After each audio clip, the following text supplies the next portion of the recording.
Accompanied by bursts of laughter, our boy's sweet dream is ruthlessly broken. The classmates around him are laughing wildly, waiting to see the underachiever make a fool of himself. Our boy wakes up groggy and completely confused. A classmate quickly tugs at his sleeve, kindly reminding him that the beautiful Miss Brittany is about to lose her temper again. Before he can figure out what's going on, Miss Brittany is already standing before him with a deadly aura. Seeing his sleepy face, she mercilessly pinches his ear, waking him up instantly with the pain. As a punishment for slacking off, Miss Brittany points to a long addition problem on the board and orders him to solve it. Looking at the dense math problem, our boy rubs his eyes and falls into deep thought. The classmates shake their heads, thinking he's definitely humiliating himself.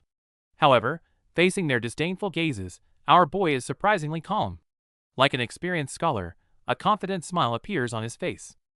He picks up the chalk and smoothly writes down the correct answer 5050, then casually asks to go to the restroom as if nothing happened.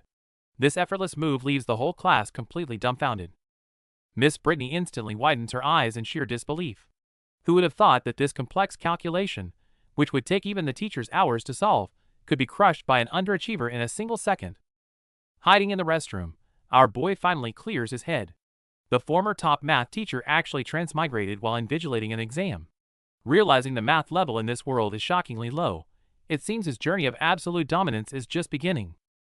Seeing everyone struggle with basic math, our boy's eyes light up. He realizes he can use modern knowledge to completely dominate this magic world. But his sweet daydream doesn't last long. Right around the corner, he crashes directly into a pink-haired girl, sending both tumbling to the ground awkwardly. Our boy quickly reaches out to apologize.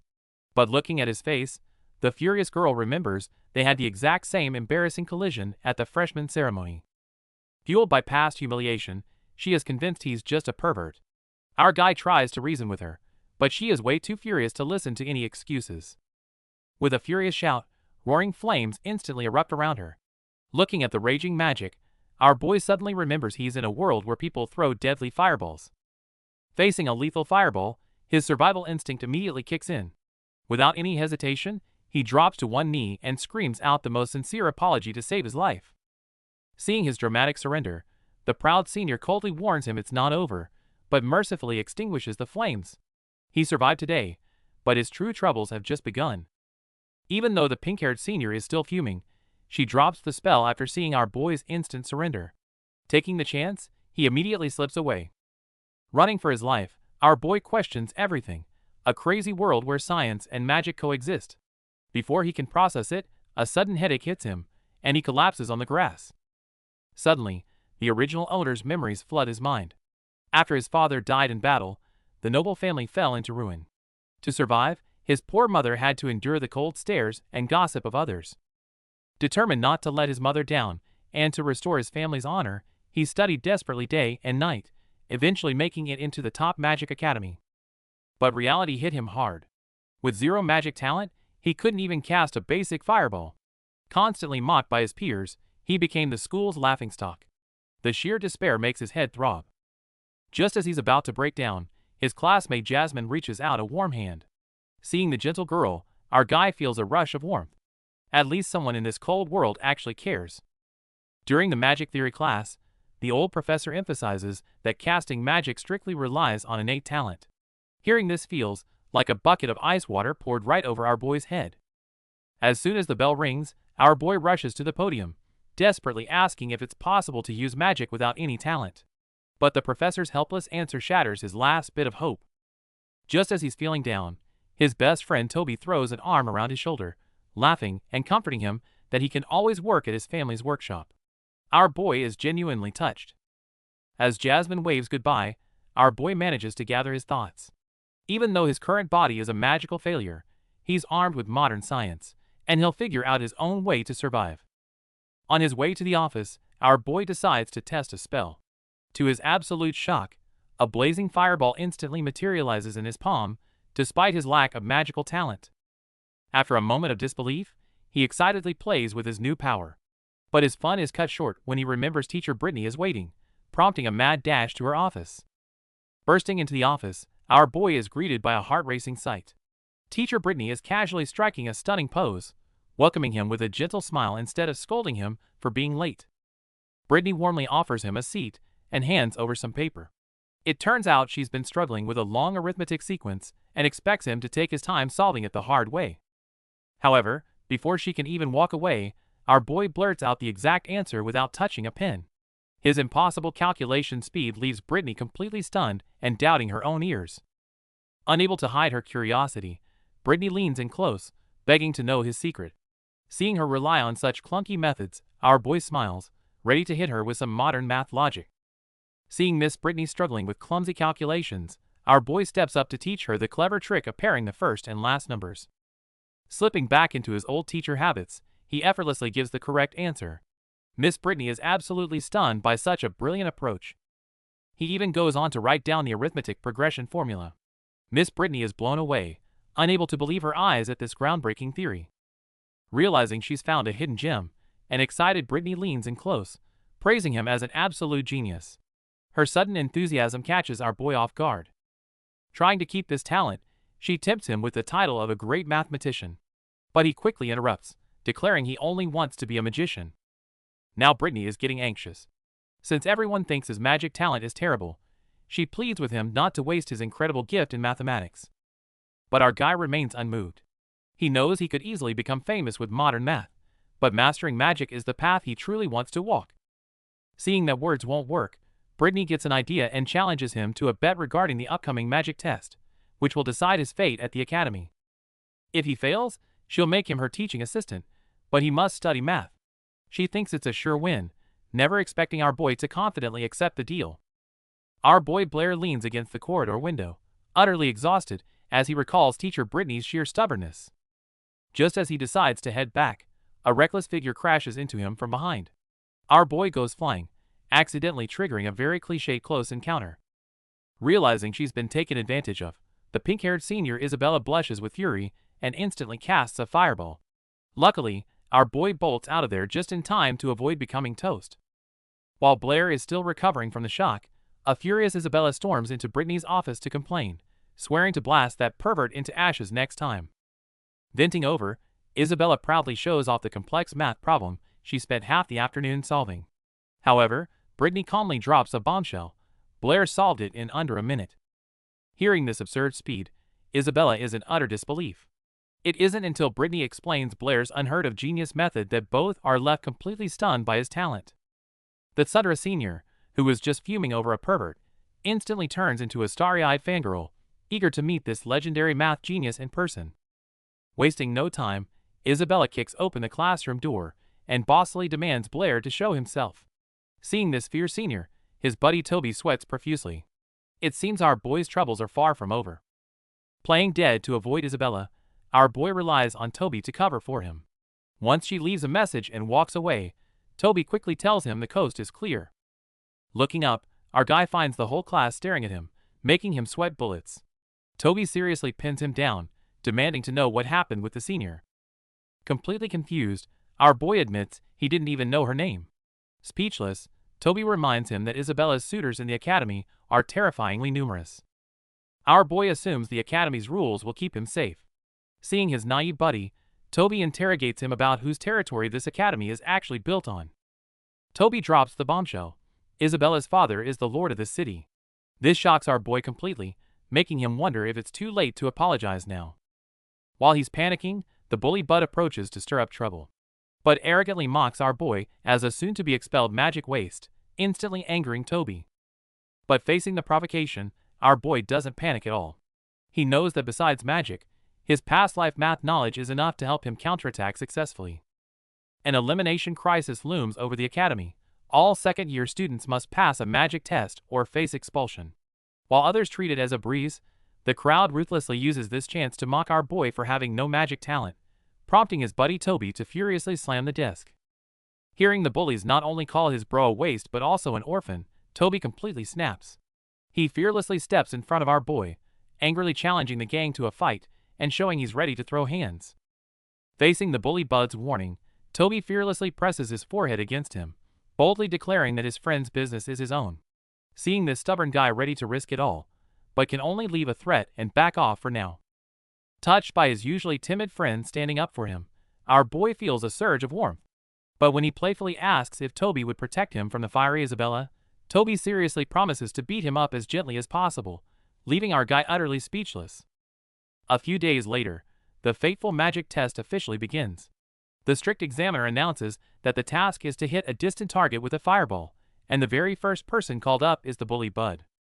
As a top student, Bud confidently chants his spell and skillfully summons a blazing fireball. He accurately hits the target and secures a very high score. As other students smoothly pass the test, Bud doesn't miss the chance to cast a provocative, mocking glance at our boy, smugly telling him to enjoy his final moments at the academy.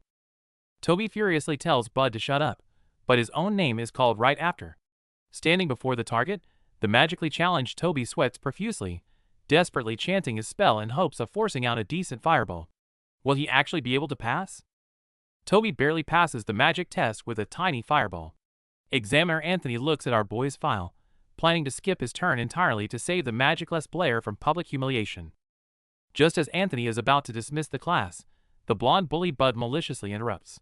He points out that Blair hasn't tested yet, eager to watch our boy make a fool of himself. As Bud and his cronies burst into mocking laughter, a furious Toby steps up to defend his friend. However, our boy calmly holds him back, completely unbothered by their childish taunts. Examiner Anthony silences the mocking crowd and gives Blair one last chance to back out gracefully. Instead of retreating, our boy steps forward with a confident smile, firmly stating his desire to test. Standing before the target, our boy takes a deep breath. Although he can cast magic instantly, he decides to play it safe and dramatically chants the standard fireball spell. He thrusts his hands forward with epic momentum, but unexpectedly, only a tiny puff of air comes out. As the bullies erupt into hysterical laughter, you have to wonder, is our boy really just a magic zero? Facing their mockery, our boy wastes no time and unleashes an overpowered fireball. The massive explosion and shockwave leave everyone absolutely stunned. With the target blown to pieces, the examiner wipes his sweat and announces his passing grade. His best friend rushes over, amazed by his hidden talent. His stunning performance amazes his beautiful teacher. Mr. Anthony grasps our boy's hands excitedly, calling his reawakened talent an absolute miracle bestowed by the gods. Taking the chance, our boy asks about returning to his original world. A confused Anthony explains that such a realm belongs only to the legendary holy mages. Hearing that tearing space could send him home, our boy completely fires up. He grabs the teacher's shoulders and swears to reach the pinnacle as a holy mage. With a clear goal in mind, our guy goes full academic mode. During the holidays, he dives into the library's ancient books to fully grasp the magic progression system. Legend says holy mages can tear through space to other worlds, which is our boy's only hope of returning home. Late at night, he's buried in ancient books, searching for any clue about space magic. Before he can find answers, the librarian catches him slacking and tells him to get to work. After a long night of organizing books, our boy is completely exhausted and feeling the struggle of the daily grind. As he drags himself into the classroom, the room goes silent. The students are all whispering about his incredible performance during the magic test, calling him a once-in-a-century genius. Just then, he hears that the feisty Isabella Senpai is looking for him. Our boy tries to hide, but he looks up only to find her lounging right there on a bench. Talk about an awkward encounter. Before he can explain, the hot-tempered Isabella lashes out. Recognizing him as the genius praised by Ms. Brittany, she unleashes her fierce fire magic on him in a sudden, heated confrontation. At the critical moment, Ms. Brittany arrives to stop the chaos. She sternly scolds Isabella for using magic in the school office area, turning the aggressive senpai into a quiet, obedient student instantly. The three head to the office to clear things up. Our boy shows some serious social skills by taking the blame, claiming he just accidentally bumped into Isabella. Seeing his sincerity, Ms. Brittany chooses to believe him. With the drama settled, Ms. Brittany brings up the recent magic test. Her eyes are full of admiration as she tells our boy his performance exceeded everyone's expectations, leaving Isabella with a very complicated look. After helping his teacher, our boy stays humble and brings up a core question. Is it strictly necessary to use spells and gestures to communicate with magic elements? Ms. Brittany, looking impressed, promises to tell him everything she knows. Before the teacher can answer, Isabella scoffs, calling the question stupid since even children know the rules. However, this is a real puzzle for our boy, as he realizes his own magic doesn't require any of those tedious steps. Ms. Brittany seriously confirms that even the most powerful mages rely on spells. While everyone takes this as gospel, our boy keeps his cool but wonders if his status as a traveler from another world makes him the ultimate exception. While the local magic theories are a bit much to digest, Ms. Brittany reveals something that leaves our boy speechless. It's a scroll of the kingdom's top academic journal, and his name is printed right on it. It turns out Ms. Brittany used his inspiration to derive a summation formula and published a paper. Just as our boy is complaining about his low library wages, she pulls out a heavy pouch, calling it his share of the manuscript bonus. 50 silver coins. Our boy's eyes light up instantly. He gives a polite "you shouldn't have," but his hand is already reaching out, thinking his days of financial struggle are finally over. But the joy is short-lived as Ms. Brittany gives a mischievous smile, claiming half the bonus for her own credit. Watching his treasure shrink by half, our boy is devastated, wishing he hadn't been so polite a moment ago. Looking to make some quick cash, our boy asks Ms. Brittany about the bonuses for publishing academic papers. Learning each one pays 50 silver coins, he realizes his knowledge is a literal gold mine. Taking advantage of the moment, our boy proposes a new numerical sequence. Ms. Brittany is stunned, wondering if he is referring to the legendary Mystery of Rouse. The Mystery of Rouse is a famous brain teaser involving wives, pockets, and cats. For most scholars, it's a chaotic mess that seems almost impossible to solve. However, our boy is confident that a single unified formula can crack the code. Intrigued by his certainty, Ms. Brittany decides to join him in deducing the solution right then and there. Meanwhile, Isabella is startled awake from her nap. The first thing she hears is Ms. Brittany exclaiming how incredible it is, questioning if our boy is actually a hidden mathematical genius. When questioned about his talent, our boy pulls a classic humble brag, claiming he just studies math while others are sleeping. His calm response leaves the senior completely speechless. Our boy shocks everyone again with his formula, but he doesn't stick around. Seeing him head toward the senior building, a suspicious Isabella decides to shadow him to see what he's up to. In reality, our boy is following teacher Anthony's advice. To master higher-level magic, he's searching for the lost society in Yapo City. A new journey toward peak power is about to begin. Our boy walks through the bustling city streets, eventually arriving at the massive Magic Association. Looking at the imposing stone spires, he knows this is the first step to truly making his mark in this world. To keep a low profile, our guy decides to hide his identity. He slips on a black eye mask, looking a bit mysterious as he steps into the grand hall of the association, ready to begin his business. Inside, he immediately runs into his classmate Jasmine. Luckily, the mask works perfectly. She doesn't recognize him at all and professionally asks if he's there to hire a magic consultant. When our boy hears the astronomical fee for a senior consultant, he nearly coughs up blood from the shock. Seeing his distress, Jasmine kindly suggests the library as a more affordable alternative.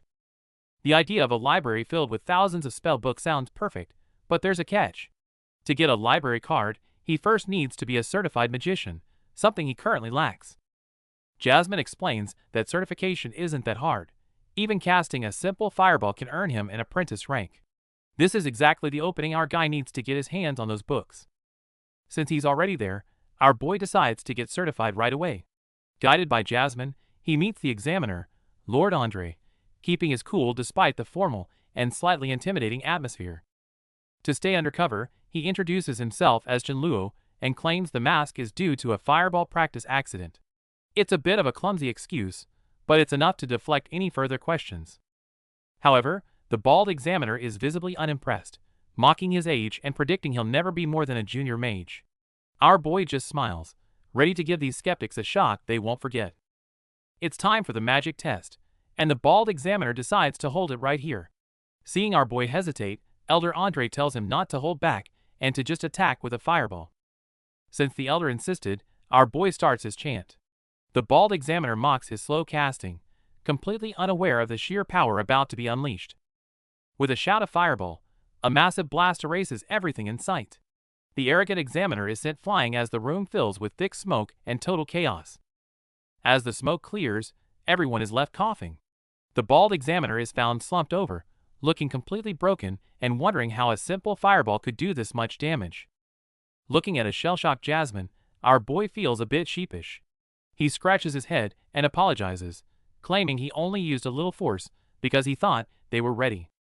Despite the chaos he passed, Jasmine hands over his apprentice certification and library card, still marveling at the insane power of that fireball. Our boy politely takes his things and says goodbye, calling Jasmine by name. This leaves her stunned. They haven't even introduced themselves yet, so how did he know her? Our boy is blown away by the massive library. With endless bookshelves and crowds of students, it's far busier than he ever expected. While magic here relies purely on spiritual power, our guy realizes the traditional four-element theory is flawed. To a scientist, matter is built from much smaller blocks.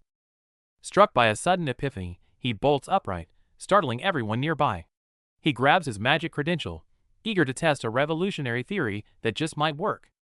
Ignoring the confused stares, he sprints out of the building toward an open area. He's determined to find a secluded spot to finally manifest his brand new magic. While the examiners are still puzzled by his bizarre fire magic, our boy slips away under the cover of night, vaulting over a wall to reach the clearing. With no one around to watch, he focuses intensely. He starts to sense the flow of elemental energy, grasping for the invisible building blocks of the atmosphere.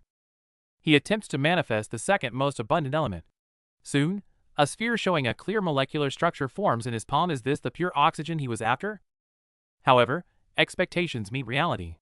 Instead of a powerful reaction, he's left holding a puff of sizzling white smoke, leaving him both confused and a little frustrated. Refusing to quit, he gives it another shot with everything he has.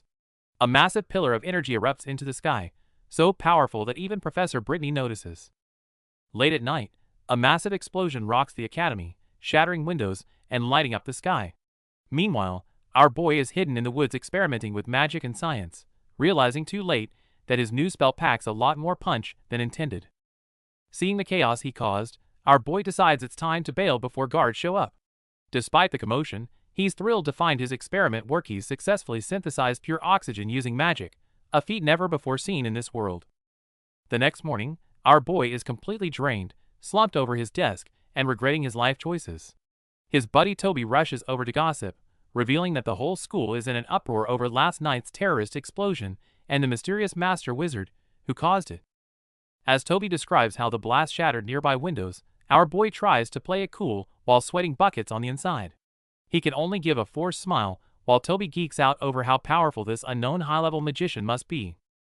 Suddenly, a sharp knock on his desk nearly sends our boy jumping out of his skin. He looks up to find Miss Brittany standing there with a knowing smile, making him wonder if he accidentally left some evidence behind at the scene of the crime. It turns out she isn't there to scold him, but to deliver great news. The Mathematical Society has published a paper on Rouse's problem, and she credited our boy as the lead author. It seems he's destined for academic stardom before he even conquers the magic world. Miss Brittany is absolutely thrilled that our boy solved one of the biggest problems in mathematics, praising his incredible talent.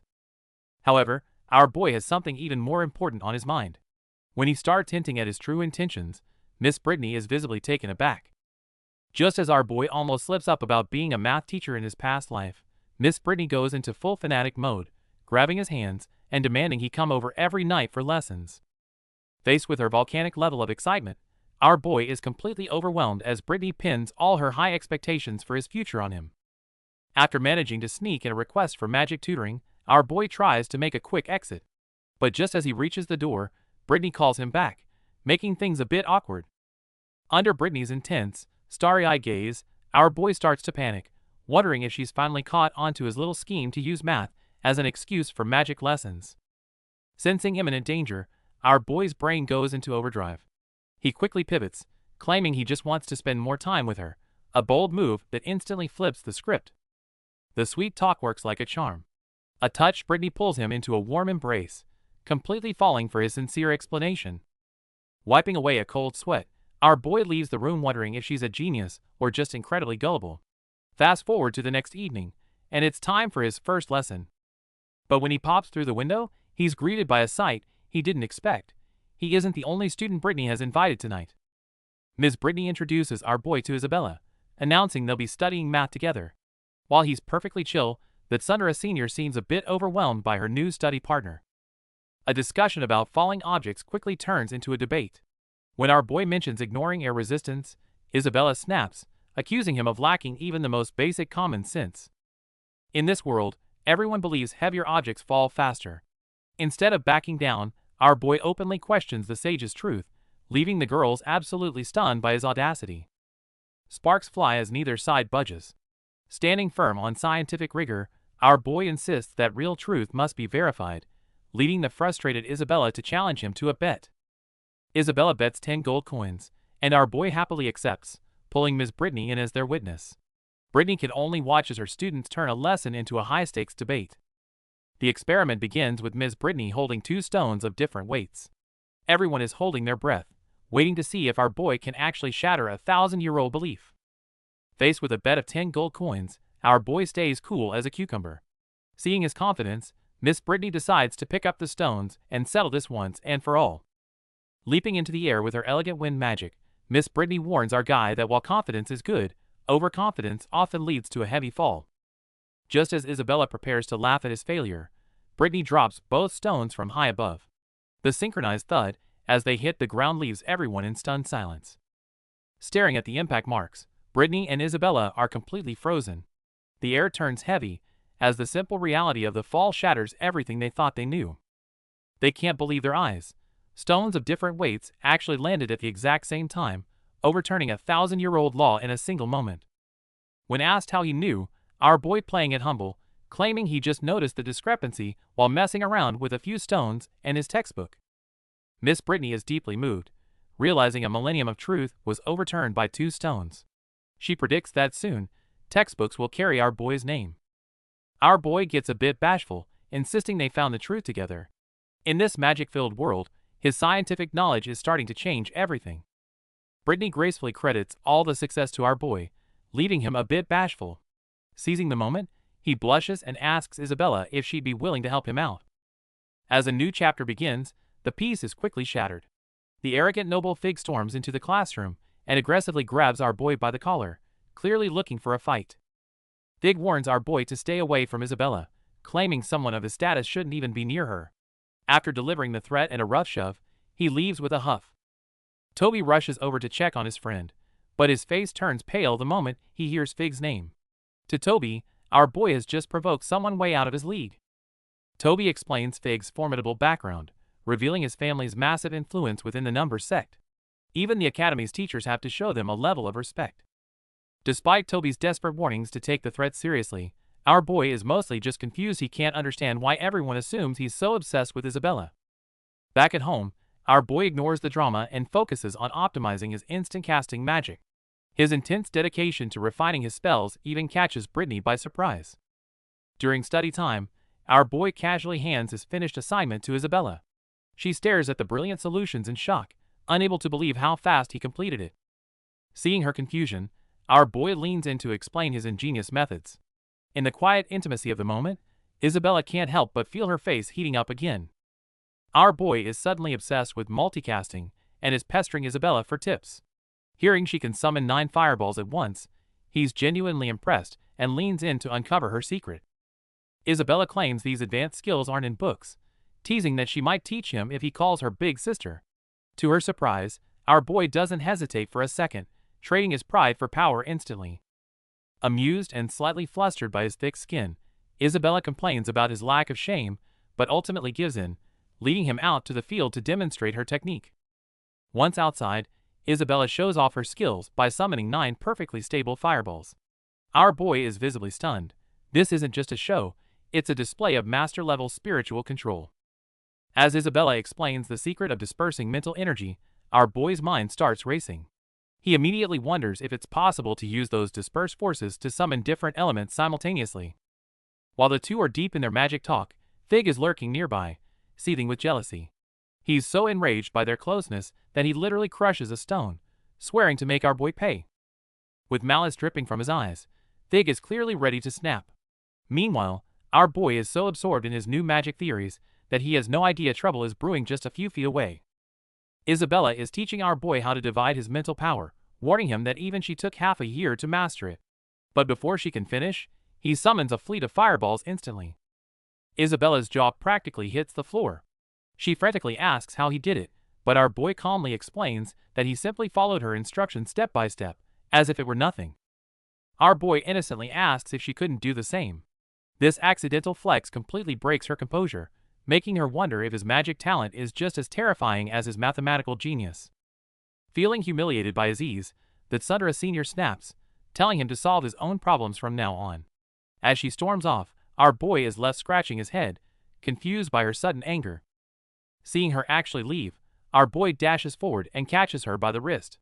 This sudden physical contact catches Isabella completely off guard, freezing her in her tracks mid-tantrum. Just as she's about to snap at him, our boy opens his palm to reveal a delicate pink cat bracelet. He gently explains that it's a small gift to thank her for all her patient teaching. At the sight of the shimmering bracelet, Isabella's heart starts racing. All her previous anger evaporates instantly, replaced by an uncontrollable surge of excitement and blushing shyness. Though she huffs that he at least has a conscience, she's clearly been won over by the romantic gesture. It seems our boy knows exactly how to handle it. Tsundere Senior. Isabella hands over a bracelet with a blushing face, only to make a literal tactical roll to escape the awkwardness. Our boy is left standing there, completely baffled by the senior's chaotic departure. While our boy is still wondering if he should go comfort her, a distant shout of "pervert" echoes back. He's genuinely confused, left scratching his head over what exactly he did wrong this time. The peace doesn't last long, as trouble finds him yet again. Fig shows up on the lawn with his lackeys, delivering his usual arrogant warning to stay away from Isabella. Seeing the numbers against him, our boy tries to run off to avoid the hassle. But Fig isn't about to let him go, leading a desperate chase across the grass to corner him. As the chase continues, Fig crosses the line by mocking our boy's father as a coward. Upon hearing this personal insult, our boy suddenly stops, his gaze turning ice cold in an instant. Before Fig can react, he's sent flying by a sudden surge of power. In a flash, 9 fireballs manifest around our boy simultaneously, a display of magic that leaves everyone paralyzed with shock. Closing his eyes with an air of authority, our boy delivers a stern warning. He declares that the late father was a hero who died for his country, and he won't tolerate any more insults from these cowards. The 9 fireballs hover ominously, their pressure filling the air. As the lackeys tremble in fear, the once arrogant Fig cowers on the ground, finally realizing he's messed with the wrong person. Facing Fig's desperate pleas, our boy has no intention of backing down. As he charges up massive fireballs, he mockingly reminds Fig of the Academy's rules against fighting, pushing the bully to a total mental breakdown. The scene falls into a heavy silence as the once arrogant Fig trembles on the ground. Our boy calmly holds his fireballs. Though he says the bully should have listened sooner, the crushing pressure he exerts doesn't fade for a second. Just as a heavy blow seems to land, our boy pulls a sudden 180 and drops face first onto the grass. This unexpected victim act leaves his opponent completely frozen, unable to process what kind of trick is being played. It turns out Teacher Brittany and the Academy seniors have arrived. Seeing our boy unconscious on the ground, Brittany kneels beside him in distress. No matter how much the poor bully insists he did nothing, it only sounds like a blatant lie to the teacher. With the evidence and witnesses all in place, the professor's fury is fully ignited. No matter how the boy begs, the examiners see only a bully who has shamed the Academy, and a very harsh trip to the office is now inevitable. The recent clash left our boy in bad shape, hallucinating about heaven and waving angels while lying on the grass. As Brittany panics, Vice President Archie steps in, promising that the Academy won't let such bullying slide. Seeing our guy so battered, Brittany can't help but pull him into a worried hug. Still weak from the ordeal, he quickly apologizes to his teacher for making her so incredibly anxious. Soon, school officials Archie and Calvin from the Mathematical Society approach. Despite his condition, our boy manages to keep his composure and greets the high-ranking guests with polite respect. Calvin assumes our boy merely assisted Brittany with the Rouse mystery and hopes to use it to secure her an academic award. However, Brittany remains firm, stating that the credit belongs solely to him. Calvin is skeptical that someone as young as our guy could possess such genius, repeatedly arguing that the honor is better suited for Brittany. His narrow-mindedness creates a tense atmosphere. Faced with Calvin's doubt, our boy simply shakes his head, choosing not to argue. Recognizing the stalemate, Brittany decides to discuss it later, and the officials depart with a request for them to reconsider. As the officials leave, the chaotic field finally grows quiet. Under the sunset, Brittany walks with our boy along the Academy's wooden path. Though still recovering, he finally begins to relax in her company. Brittany earnestly tells our boy that this historic honor is his alone, and shouldn't be claimed by anyone else. Looking at her determined gaze, he realizes he isn't fighting alone in this world. Our boy is being humble again, insisting that the credit belongs to Miss Brittany, while adding a smooth compliment about her youth. Such sincerity is surprisingly powerful. This unexpected compliment sends Miss Brittany into a blushing frenzy, her heart racing. Oblivious as ever, our guy wonders if he somehow managed to say the wrong thing again. The school bulletin board is buzzing as the paper co-authored by our boy and Miss Brittany causes another academic stir. Jealous students can't help but gossip about his incredible luck. Finding himself in the spotlight once more, our boy feels more stressed than famous. He didn't expect Miss Brittany to insist on giving him top billing on the research paper. Meanwhile, drama unfolds in the office.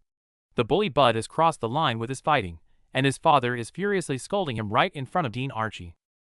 Fearing expulsion, Bud's father casts his pride aside and falls to his knees, begging the dean for mercy. This desperate display leaves everyone in the room stunned. Watching the chaos unfold, our boy falls into deep thought. While Bud deserves punishment, seeing a father's desperation makes him reflect on the harsh reality of this world's rules. The academy was set to expel Bud for his behavior, but in a desperate turn, Bud's family ended up on their knees, pleading for our boy to show some mercy.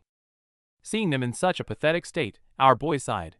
Despite Bud's past actions, he decided to step in and ask Dean Archie to reconsider the harsh punishment. Our boy suggested that the academy show leniency despite their past friction. After a long silence, the dean agreed to withdraw the expulsion solely because of Blair's request. The dean delivered a stern final warning. Having narrowly escaped ruin, a trembling Bud thanked our boy profusely, still visibly shaken by the entire ordeal. As things settled, the dean dismissed everyone. Watching our boy head for the door, Bud followed him, his mind filled with confusion over why he was shown such kindness. Facing Bud's confusion, our boy simply offered some quiet advice, telling him not to let his father down again. This display of character left Bud completely stunned. Deeply moved, Bud gave our boy a crucial warning. He must watch out for Fig, whose uncle is the academy's vice president, and likely won't let this go easily. Our boy is having a rough day. What started as a typical part-time shift has turned into a string of bad luck, leaving him feeling completely exhausted. At the library, the administrator drops a bombshell. Due to pressure from the vice president, our boy is not only fired but also homeless. Someone is clearly pulling strings against him. While our boy worries about his future, Miss Brittany arrives. Upon hearing about his situation, she casually offers him a room in her house, since she lives alone. The sudden offer of cohabitation leaves our boy stunned. He tries to hesitate, but Brittany insists it's for academic discussion, leaving him no choice but to blush and agree. Before the news can sink in, Isabella bursts in and loses her cool. Hearing that Brittany is moving in with this pervert, she erupts in anger, suspecting our boy of having ulterior motives. Caught between Isabella's fury and Brittany's calm, our boy feels utterly helpless.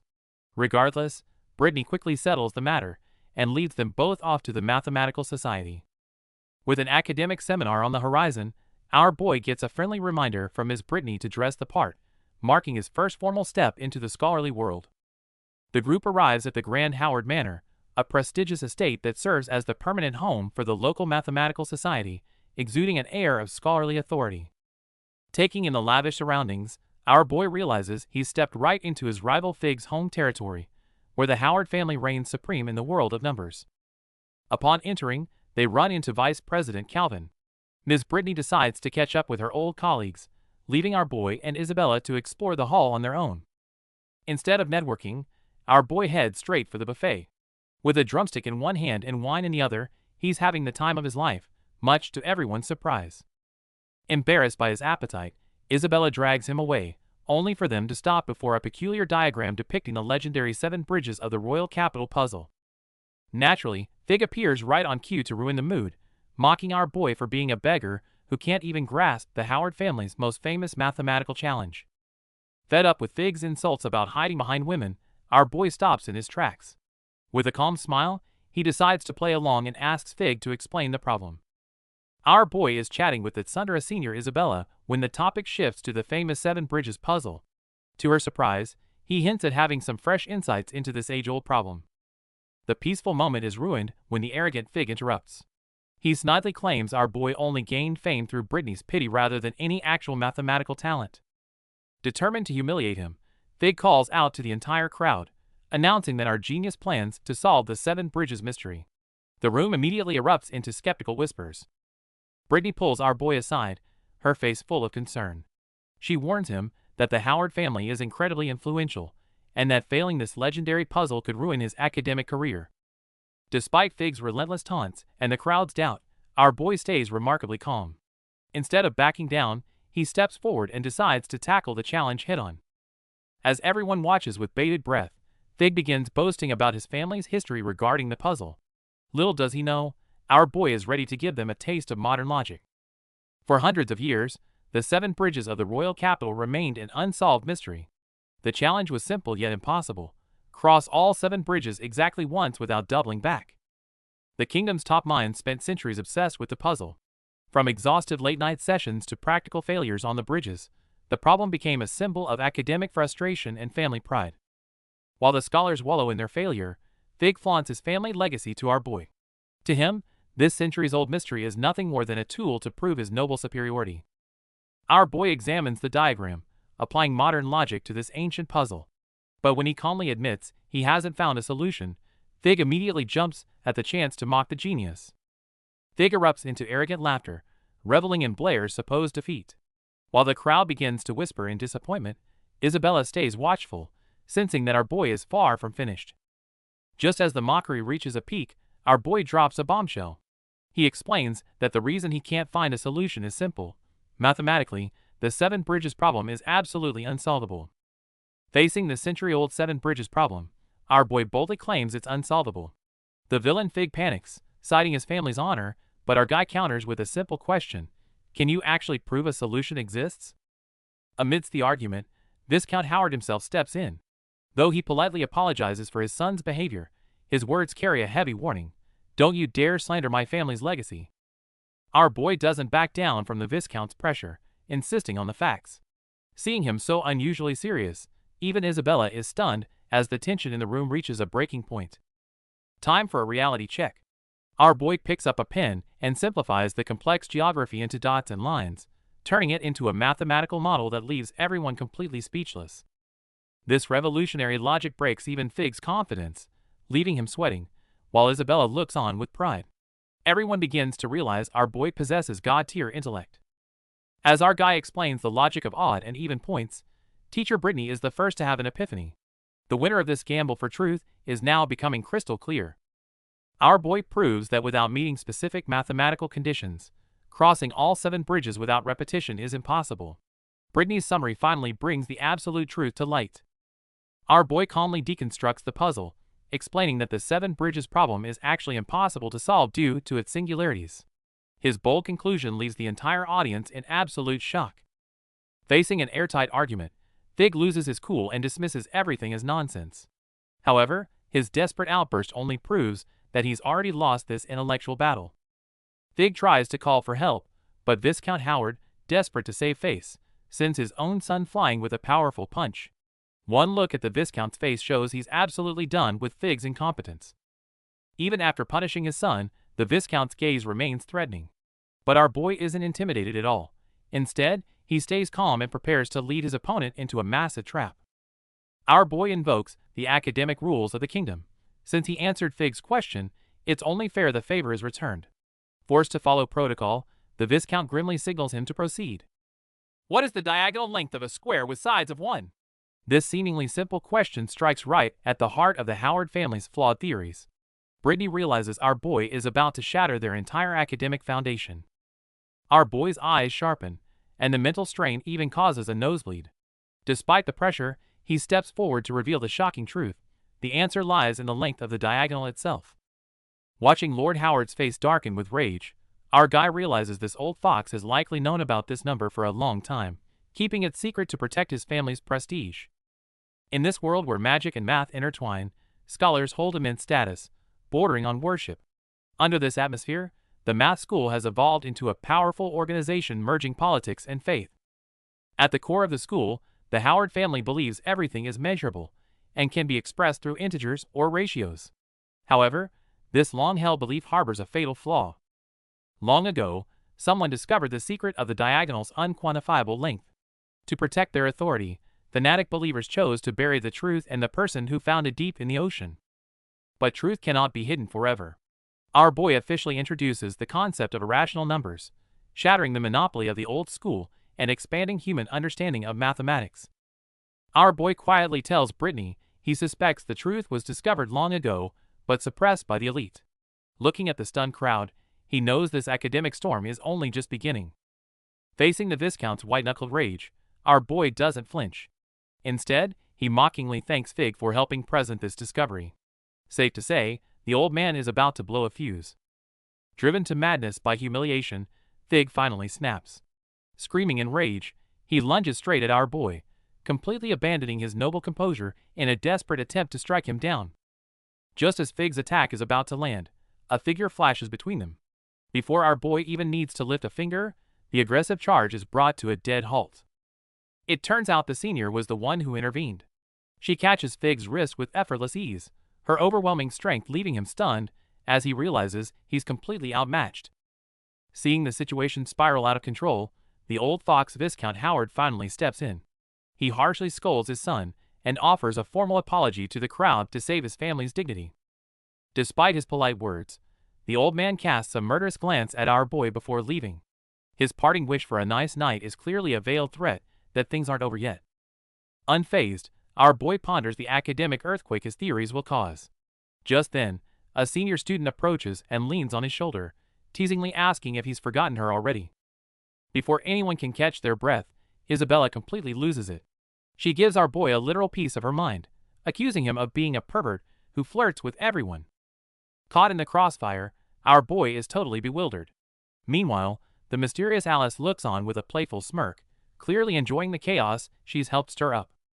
As the tension rises, teacher Brittany steps in to de-escalate.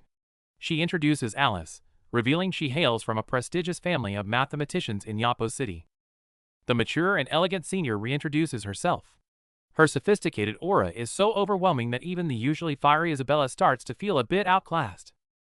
Alice seems quite taken with our boy. Her subtle, lingering closeness adds a touch of unexpected tension to an already complicated room. Being praised up close by such a beauty is almost too much for our boy. He's struggling to keep his cool as his brain heads toward a total meltdown. Alice admits she loves seeing the arrogant Howards get humbled. She even drops a bold invitation, asking to meet him privately to discuss mathematical problems later. In the heat of the moment, our boy surprisingly turns her down. But looking at the three top-tier beauties now surrounding him, his school life is clearly going to be anything but peaceful. That's all for today's exciting chapter. With so many amazing ladies in the mix, who would you pick? See you in the next one. Our boy humbly credits teacher Brittany for his ideas, but Alice Senpai leaves him with a bold invitation to chat privately next time, catching everyone off guard. As Alice departs, a jealous Isabella demands to know what that private chat was all about. Our guy stays calm, making it clear he has no intention of following her. Caught in a classic Who's Prettier trap, our boy drops a smooth line, asking if Alice could possibly compare to Isabella. The feisty senior blushes instantly, totally defeated. Amidst their flirting, Vice President Calvin of the Mathematics Society suddenly appears. With a knowing smile, the old man approaches, calling our boy the true star of the night. Calvin quickly shifts the topic to the Seven Bridges problem. That puzzle was the Howard family's pride for a century, and our boy just tore that legacy to pieces. The old man gets serious. The irrational number concept our boy introduced doesn't just threaten his school, it threatens the very foundation of the entire mathematical world. Facing the intense interrogation, our guy remains unfazed and even finds it slightly amusing. He innocently claims Senior Fig started it, and he was just being helpful. On the surface, the Viscount acts like a man of integrity, claiming the Math Society sides with truth. But privately, he gives our boy a chilling warning: he'd better watch his back. Seeing Fig defeated on the floor, the Viscount realizes our boy is more dangerous than expected. With a murderous glint in his eye, he confirms with his henchman that the assassination is ready. The Viscount orders a staged accident to eliminate our boy once he leaves the manor. Little does he know, the shadow of death is already looming directly behind him. While the Viscount plots his scheme, a man who should be dead suddenly appears as his eldest son, Abel. Seeing this former prodigy return shakes the old fox to his core. Abel scoffs as he reveals a cruel truth: the Viscount himself had ordered his own son's death. Terrified by this resurrection, the Viscount hysterically demands to know how he survived. Driven to desperation, the Viscount pulls a gun on Abel, trying to suppress his fear with violence. Unfazed, Abel stares him down, finding his father's frantic state pathetic. Abel calmly explains that while our boy has no tie to him, his brilliance provided the perfect opening to return. Now, Abel has one goal: to completely purge and change the Howard family. Seeing the resolve in Abel's eyes, the Viscount realizes his reign is over. As this internal family war ignites, one wonders what storm awaits our boy next. Inside the Howard estate, the long-buried truth finally erupts. Abel confronts his father, ruthlessly exposing the lies behind their family's century-old honor. It turns out their prestige was built on hiding mathematical truths. To maintain his false status, Viscount Howard spent years silencing anyone who tried to reveal the truth. But now, facing his own son's interrogation, his hollow power seems utterly pathetic in the face of reality. Facing his father's desperate threats, Abel doesn't flinch. He knows the truth is like a breaking dam, it can no longer be contained. The murders committed in the name of family honor have even targeted him, the Viscount's own flesh and blood. Just as the Viscount prepares to silence him, Abel coldly reminds him that the boy named Blair has already shattered their last defense at the conference. The lies are crumbling, and the Howard family is facing total ruin. To save the family from extinction, Abel decides to replace his father as the new patriarch. With a chilling resolve, he initiates a total reckoning of this corrupt system, ready to redefine the family's destiny. Back with our boy, having settled one major headache, he's finally moved out of the cramped utility room and into a real bed. But peace is fleeting, and a sudden commotion at his door catches him completely off guard. It turns out teacher Brittany has brought over another massive stack of research. Meanwhile, the outside world is in absolute chaos over the irrational numbers our boy introduced. The academic earthquake is the talk of every street corner. Every mathematician is obsessing over this so-called devil's number. The scholars of the number school are especially hard hit, driven to the brink of a nervous breakdown. Our boy's academic bombshell has ignited an unprecedented intellectual storm. Our boy reflects on how irrational numbers are a brand new frontier for this world. He respects the local scholars' tireless pursuit of truth, believing they'll eventually find the light. Big news hits the stands. The Howard family has a new patriarch. His first order of business? Dissolving the digital faction, a smart, if drastic, move to ensure the family's survival. Morning arrives, and Miss Brittany appears, looking absolutely stunning in her relaxed state. Our boy is completely mesmerized, turning a quiet study session into a moment of pure distraction. Flustered by Brittany's playful teasing and sudden closeness, our boy's face turns beet red. This textbook-level charm attack leaves the former math teacher completely unable to keep his cool. The visual overload is too much, leading to a massive nosebleed. This embarrassing moment, punctuated by a sharp scream from Brittany, earns our boy an accidental pervert label. Nursing his wounds, our boy heads to the kitchen to cook.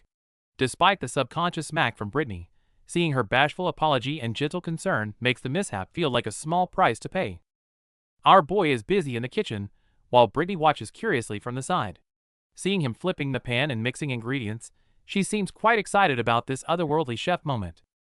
Brittany is puzzled by the strange mix of red fruits and eggs. However, under our boy's skilled hands, a steaming plate of tomato scrambled eggs is quickly served. Our boy explains that this is a beloved dish from his hometown. With class time approaching, he leaves the food for her to taste and prepares to head out to school.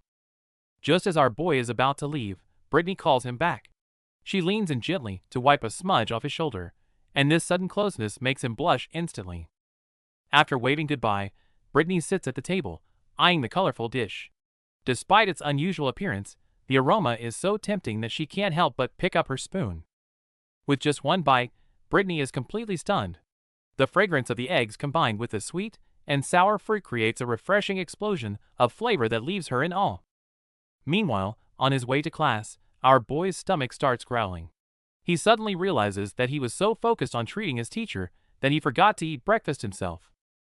At the academy, students are gossiping about the Howard family's downfall and the dissolution of the numbers faction. The mystery man who solved the Seven Bridges problem is the talk of the town. Our boy shrugs, claiming he's told her everything he knows. But Isabella isn't buying it. She slams the table in shock, convinced he's pulling her leg once again. Just then, Brittany's sensei walks in, protective as ever, asking if Isabella is causing trouble again. To make matters more chaotic, the famous Alice senpai arrives with a playful wink. The classmates are completely stunned. Seeing two top-tier school beauties looking for Blair at the same time has everyone wondering if his luck has somehow been supercharged. Alice tries to bring up their math discussion, but our boy's stomach picks that exact moment to growl loudly. Scratching his head in pure embarrassment, he's definitely feeling the heat. Seizing the moment, Alice offers him a heart-shaped bread she accidentally brought extra. One look at that delicious treat, and our hungry hero is practically drooling with joy. Just as our boy labels Alice a good friend and reaches for the food, Isabella snaps.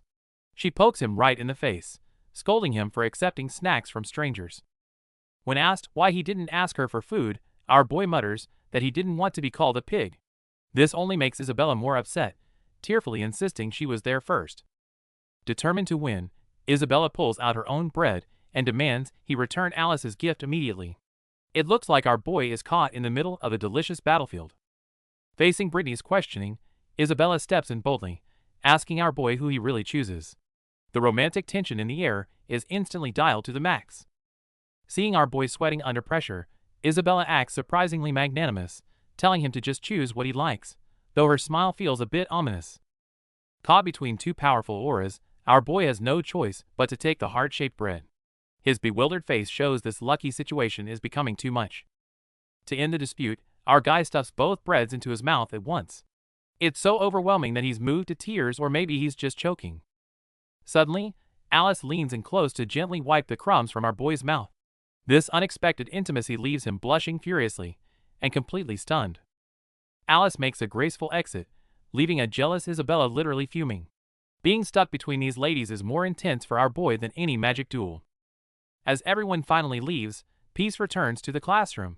Our boy lets out a long sigh of relief, thankful to have survived this terrifying battlefield of hearts. Our boy is being grilled by Toby, who's dying to know how he managed a late-night meeting with Alice Senpai. To deflect the heat, he explains he attended a math exchange with Brittany, which makes Toby realize that was the very event where the devil's number shocked the world. Before the interrogation can go further, Ms. Brittany arrives to start the math lesson. As she covers the board in formulas and assigns group discussions, the gossiping atmosphere in the room finally settles down. During the discussion, a delicate hand offers our boy a heart-shaped bread, worrying he might have missed breakfast. Instead of being thrilled, he feels a bit overwhelmed by the weight of all this unexpected romantic attention. Toby's loud mouth catches the scene, immediately drawing the attention of the tsundere Isabella. Her eyes light up the moment she hears our boy was present at that legendary academic meeting, and she leans in to probe for details. To protect his secret identity, our boy shamelessly claims he missed the mysterious genius's appearance because of a sudden bout of diarrhea. Toby can only roll his eyes, lamenting his friend's legendary bad timing. Surprisingly, his weak excuse doesn't deter Isabella. Instead, she excitedly invites him to her house for math tutoring. This sudden invitation even leaves Jasmine in shock, as it seems another lady has just issued a very personal private lesson request.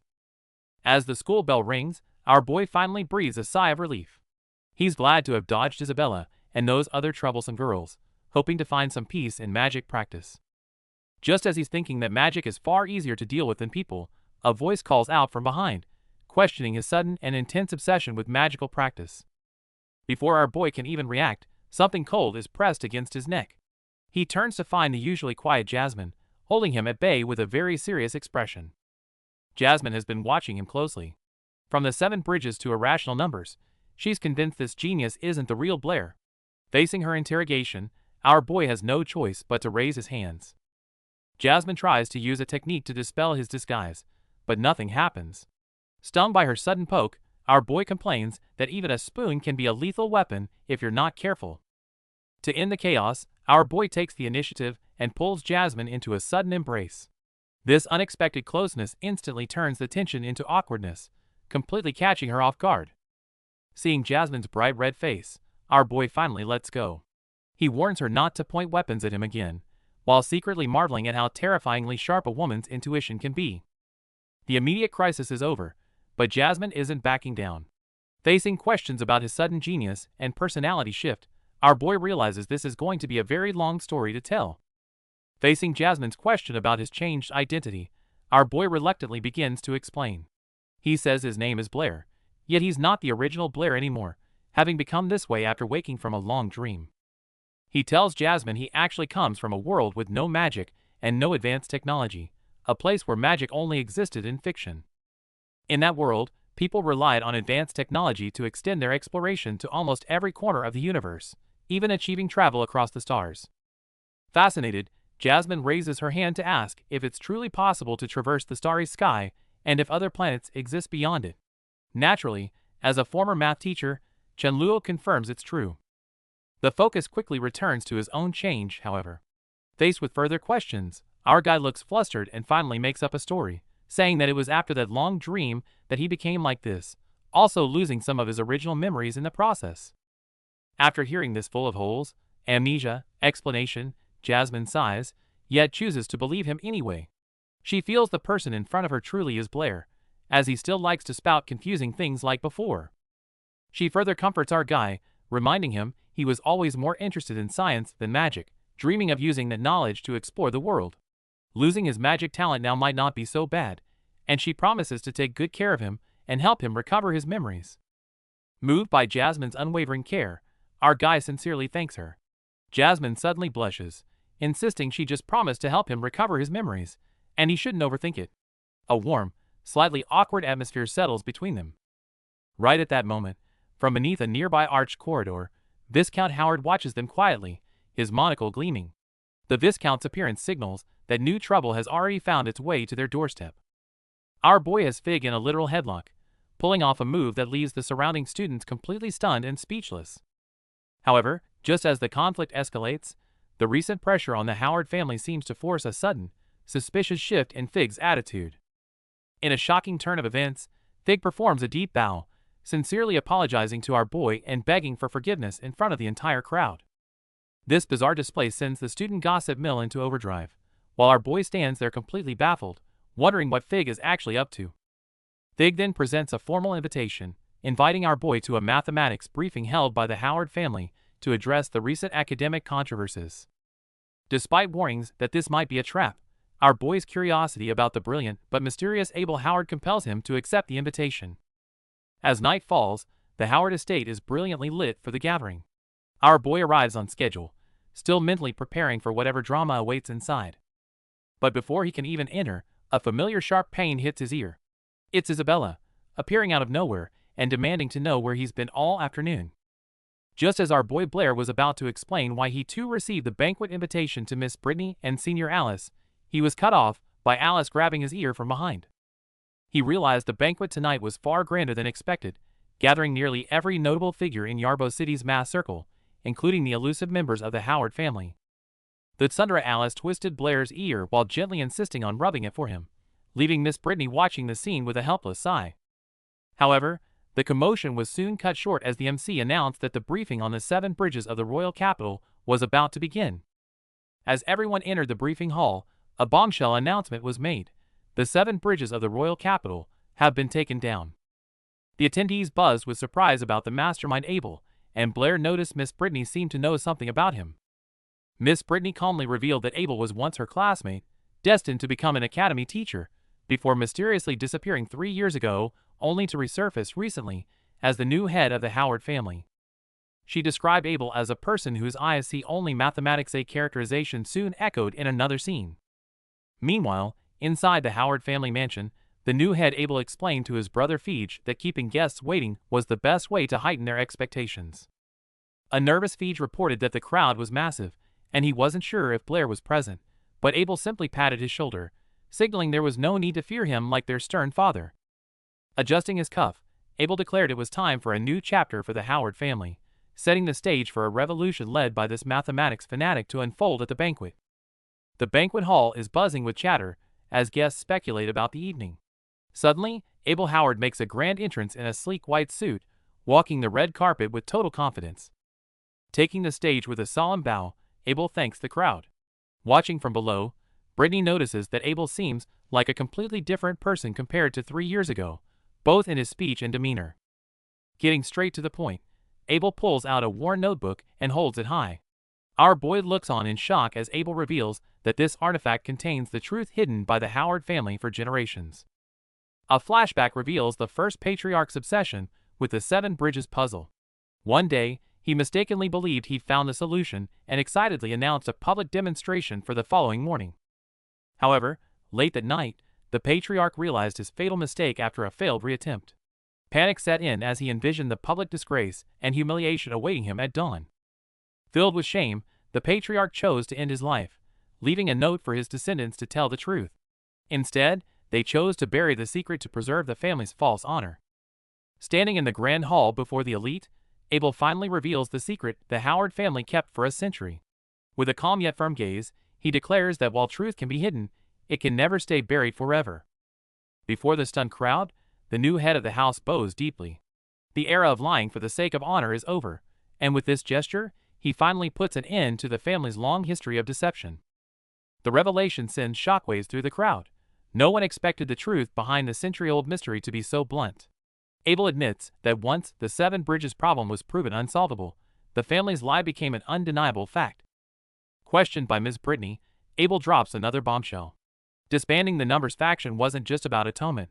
More importantly, the devil's number they desperately sought simply doesn't exist in their current mathematical system. The scholars are left in a state of total cognitive shock. Yet Abel remains composed. He knows the shackles of the old era are broken, and the key figure who can lead the world of mathematics into the future is none other than our brilliant boy. Watching the murmuring crowd, Abel offers no further excuses. His confident expression tells everyone that a new era of mathematics is beginning, and the ultimate truth is waiting for the right person to fully unveil it. In the grand hall, Abel publicly praises our boy's talents. He explains that while Blair is humble, the math community desperately needs him to help them overcome a major hurdle. While Brittany and the others worry about the growing pressure, Abel remains remarkably calm. He is confident that our boy will eventually show up to face the challenge. Back at the academy, students are gossiping about recent events. However, our boy finds himself in a bit of trouble as his math fame doesn't excuse him from Professor Hank's lecture. The stern Professor Hank gives our boy a piece of his mind, warning him that fame in mathematics doesn't give him a free pass to ignore his other studies or act arrogant. Just as Hank is mid-rant, Vice President Calvin suddenly arrives. Realizing such a prominent figure is there specifically for our boy, the professor's arrogance instantly vanishes into thin air. Calvin pulls our boy aside and gets straight to the point about the infamous devil's number. He asks for help on behalf of the association to resolve the academic crisis. Despite Calvin's earnest pleas, our boy doesn't give in immediately. With a confident smirk, he seems to be weighing his options before deciding how to handle this new request. Before we dive back into the story, let's take a moment for these festive greetings. Our boy is surrounded by his leading ladies, not a bad way to celebrate the Mid-Autumn Festival. Back to the action. Toby bursts through the door, completely out of breath, to deliver the urgent news to teacher Brittany. Our boy has been taken away. Brittany is visibly shaken by the news. Meanwhile, outside the meeting room, the atmosphere is tense. For associate deans and 3 vice presidents have gathered a massive lineup clearly meant for our boy. Inside, President Calvin stares down our boy with a stern expression. He accuses him of releasing a devil into the world through his irrational number theory, throwing the entire mathematical community into chaos. Despite the pressure, our boy stays cool. He rests his chin on his hand and calmly retorts, asking if the elite of the math world are now in the habit of calling the truth a devil. That comeback hits a nerve. Just as the old scholars are about to lose it, our boy begins a masterclass in logic, proving that numbers, like the square root of 2, can't be expressed as simple ratios. Watching the stunned crowd, our boy shrugs and explains that correcting errors and redefining boundaries is the very essence of mathematical progress. His words leave the stubborn scholars lost in thought. Facing President Calvin's desperate plea for mathematical proofs, our boy remains remarkably calm. He politely turns him down, claiming that he isn't able to help with those definitions just yet. Seeing the hesitation in the room, our boy steps into mentor mode. He points out that their real struggle is the fear of having century-old truths overturned, which is what truly halts their progress. He encourages them to find the courage to face their demons just as their ancestors did. His stirring speech about the hymn of courage leaves the seasoned scholars completely awestruck. His words hit hard, leaving the prestigious mathematicians in cold sweats. Enlightened and humbled, President Calvin admits their rashness and offers his sincere gratitude for the guidance. Just as the academic discussion winds down, chaos erupts. With a violent tremor and a deafening crash, the doors and windows shatter, leaving the entire hall in total disarray. It turns out teacher Brittany has arrived in a fury. Surrounded by lethal magic blades, she even blasts the seniors aside, demanding to know what they've done to her precious Blair. Sensing a potential massacre, our boy quickly steps in to explain they were just talking. He's left a bit embarrassed as Brittany frantically checks him over, finally sighing in relief. Realizing her massive misunderstanding, the fierce Brittany instantly turns beet red and apologizes to the dean. Abel, ever the gentleman, smiles and admits he understands why she's so protective. With the storm past, peace returns to the academy. Our boy walks through the sun-drenched corridor, with Brittany following close behind, ending this chaotic chapter of math and courage. Seeing our boy safe and sound, teacher Brittany finally breathes a sigh of relief, admitting she was terrified when she heard he'd been taken away. Our guy tries to play it cool and reassures her, but Brittany suddenly turns serious, demanding to know why he introduced that chaotic number of the devil in the first place. Facing the interrogation, our boy puts on an innocent face, explaining that he was just following mathematical tradition. He claims he had no idea the question would be difficult enough to drive the scholars crazy. Brittany, however, watches him with a look that suggests she isn't entirely convinced. Before our boy can catch his breath, teacher Brittany leans in with a gossipy smirk, asking the million-dollar question, does he like Isabella? This sudden curveball leaves our guy blushing furiously and breaking into a cold sweat. Teacher Brittany goes into full matchmaking mode, convinced that our boy caused all this chaos just to impress a girl. She promises to keep his secret and skips away happily, leaving our guy absolutely petrified and speechless at the massive misunderstanding. As night falls, our boy dons a pink apron and shows off his culinary skills in the kitchen. Just as he's reflecting on the teacher's wild imagination, Isabella shows up, lured in by the delicious aroma and looking very excited for dinner. It turns out Brittany invited the senior over for a late-night study session on the number of the devil. Taking in the scene, our boy continues prepping food while contemplating using his magic to build a refrigerator to upgrade their standard of living. Our boy is at it again with his wild ideas, proposing a refrigerator design that leaves both Brittany and the senior completely baffled by his futuristic logic. While everyone is still processing the confusion, our boy is busy explaining away, unaware that his advanced scientific theories are a bit too much for this magical world. To everyone's surprise, teacher Brittany reveals she's a dual-element magician. She handles the water magic effortlessly, leaving our boy totally stunned by her hidden prowess. Struck by her incredible talent, our boy wonders why she stays at a local academy. However, Brittany remains quiet, her focus shifting back to the stove's savory aroma. Dinner is finally served. Our boy whips up a feast of hometown dishes. Even though Isabella acts skeptical of the weird food, the amazing aroma is clearly winning her over. Seeing her act all tsundere, our boy teases Isabella by saying he didn't even invite her, leaving the princess flustered while her eyes stay glued to the plates. Predictably, no one can resist a good meal. After just one bite, Isabella is completely defeated by the delicious flavors. It seems winning hard starts with the stomach. At the dinner table, our boy teases Isabella about his cooking, only to get his ear pinched by the feisty senior. As he yelps in pain, teacher Brittany watches the duo with an amused blush. Seeing them bicker, Brittany remarks on what a great match they are. This sends Isabella into a blushing frenzy, desperately calling our boy a pervert to hide her growing feelings. The conversation shifts to Isabella's promotion. She wants to specialize in wind magic just to look cool, and our boy can't help but laugh internally at her shallow yet relatable logic. Sensing his silent judgment, Isabella strikes again, catching our boy in another painful hold. Despite the chaos, the atmosphere around the dinner table remains warm and lively. When asked to pick an element, our boy boldly claims he wants them all. While Isabella mocks his ambition, Brittany notices the dense, unique magical aura swirling around him. Brittany reassures him that math and magic go hand in hand, promising to guide his future training. Hearing this from his beautiful mentor, our boy is absolutely thrilled. Brittany demonstrates how magic can simplify chores, like doing dishes, but quickly warns our boy that relying solely on spells is dangerous. Mastering martial arts is essential for survival. Hearing that Brittany wants to teach fighting first, the tsundere Isabella volunteers as a sparring partner, promising to go easy on our boy. But right after saying that, she accelerates and charges at him without hesitation, clearly wanting to show our guy who's boss. Seeing her frontal assault fail, Isabella jumps up for a sneak high kick. Instead of landing the hit, she loses her balance and is about to take a hard fall. In the nick of time, our boy reacts with lightning speed, smoothly catching her from behind and saving her from a painful faceplant. Seeing this flawless counter, even Miss Brittany is stunned. Our guy just smiles and explains that it's a martial art from his hometown called Sanda. Ignoring their chat, Isabella blushes fiercely in his arms and yells at him to let go. It seems our boy's future training sessions will be full of chaotic surprises. Isabella makes excuses about the ground being slippery, but teacher Brittany is fascinated by our boy's Sonda's skills. Meanwhile, he's just worried that he almost accidentally hurt the prideful lady during their intense exchange. The sparring continues as Isabella launches a fierce high kick. Our boy manages to react, but the atmosphere turns chaotic as the frustrated lady starts losing her cool, turning the practice into a real struggle. Brittany steps in, supporting our boy and checking his condition. After sensing the unusual power within him, she wears a satisfied smile. It seems she's now fully convinced of his extraordinary potential. Seeing their intimacy, Isabella gets jealous, leading Brittany to tease her about her feelings.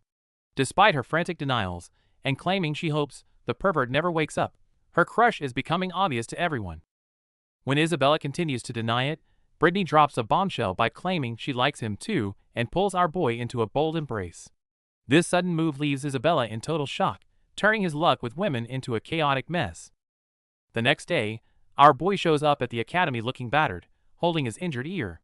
Facing his friends' teasing, he can only groan about a violent woman, as the reality of last night was far more painful than romantic.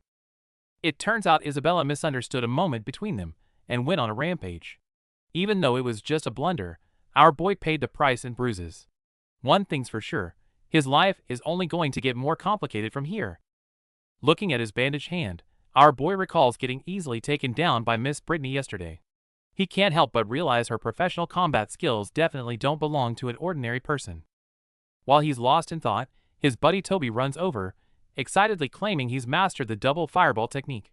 He then closes his eyes and starts a long, dramatic casting chant. Hearing his friend aggressively shout out the spell, our boy is full of expectations. But a second later, he is completely dumbfounded when Toby only manages to squeeze out a tiny spark. Faced with this weak and pitiful little flame, our guy doesn't know whether to laugh or cry. He can only pat his buddy's shoulder, comforting him that his talent is just slightly better than his own past self. Just then, Alice shows up with a delicate cake. Seeing her affectionate charm offensive, the sensible Toby immediately finds an excuse to slip away, giving them some alone time. Starving, our boy doesn't hold back and happily devours the treats. However, seeing Alice just resting her chin and staring at him with a smile, he starts to feel a bit nervous. Sure enough, she changes the subject and suddenly asks if he likes Isabella. As she playfully lifts his chin to press for an answer, how will our boy escape this deadly trap? While our boy was trying to focus on his magic studies, Isabella caught him completely off guard with a sudden kiss on the cheek, leaving the genius mathematician stunned. While the interaction was sweet and shy, it didn't go unnoticed. From the shadows, Viscount Howard's stern and cold gaze watched their every move. Returning to the Magic Association library, our boy realizes he's nearly finished reading everything on this floor. Now, he's figuring out how to gain access to the more advanced books upstairs. However, the receptionist informs him that only junior magicians can enter the second floor. This poses a problem, as our boy's current mental power isn't enough for standard certification. Just then, Jasmine appears with a welcoming smile. Seeing her so friendly with our boy leaves the other staff members completely shocked by his hidden connections. To solve this problem, Jasmine suggests a risky magic improvement certification. Despite the threat of a blacklist for failure, our boy confidently accepts, already forming a new plan. Jasmine brings our boy to the certification room, but the arrogant bald examiner scoffs at the idea of a mere apprentice trying to certify and improve magic. Despite the examiner's stern warnings about failing, Jasmine stands her ground and vouches for him. Reluctantly, they agree to let him demonstrate right there. Our boy tries to explain his method, but the impatient examiner interrupts him. In a burst of arrogance, the bald man recklessly demands to be attacked directly. Since he asked for it, our boy doesn't hold back. He summons water and fire simultaneously in both hands, leaving the other examiner completely dumbfounded. As the conflicting elements merge, a terrifying explosion erupts. Realizing history is repeating itself, the once arrogant examiner barely has time to regret his choices before being blasted away. As the smoke clears from the explosion, our boy stands completely unfazed. Meanwhile, the examiners are sweating bullets, screaming to know how he pulled off such an impossible feat. Facing their disbelief, our boy calmly drops some modern science. He explains that fusing water and fire creates a rapid evaporative reaction, multiplying the destructive power far beyond normal magic. Examiner Andre is completely mind-blown that a mere apprentice can dual-cast. Realizing they've found an absolute genius, he immediately pauses the test and orders Jasmine to treat their VIP well. Jasmine obediently serves hot tea, standing respectfully by his side. Not used to such formal treatment, our boy warmly invites her to sit down and relax together. Facing Jasmine's starry-eyed praise, our boy humbly admits it has nothing to do with raw magical talent. The real secret is just his ability to multitask and control both hands independently. To prove his point, he draws two different things simultaneously. Jasmine is amazed by his cute cats and dogs, leaving our guide to awkwardly clarify that they are actually wolves and tigers.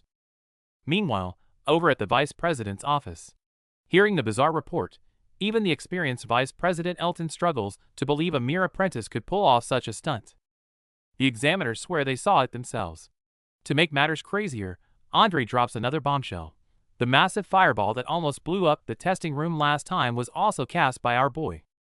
Chaos erupts in the main hall, as the staff is suddenly ordered to halt everything for a verification test. While everyone is left scratching their heads, our girl Isabella is visibly fuming, clearly not a fan of this sudden interruption. It turns out the sudden summons is to test if that rare multi-element magic can be replicated by others. To determine if it's a unique gift or a teachable skill, the instructors sternly order every student to give it their best shot. However, reality hits hard. Despite the students' agonizing efforts and sheer focus, they can't keep fire and water stable at the same time. The senior examiners can only sigh, concluding that such dual-element casting is an impossible feat for ordinary mages. After witnessing the total failure of the group, Vice President Elton and the examiners realize the truth. With grave expressions, they confirm that this fused magic is a unique talent belonging solely to our boy, and they decide to meet him immediately.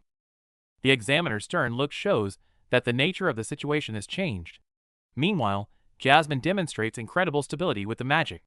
Seizing this moment of academic shock, our boy steps in and suggests promoting the hardworking Jasmine to assistant deacon. Caught off guard by the sudden promotion, poor Jasmine is left completely stunned and speechless. While the storm over magic theory has settled for now, the shockwaves our boy has sent through this world are just beginning. See you next time.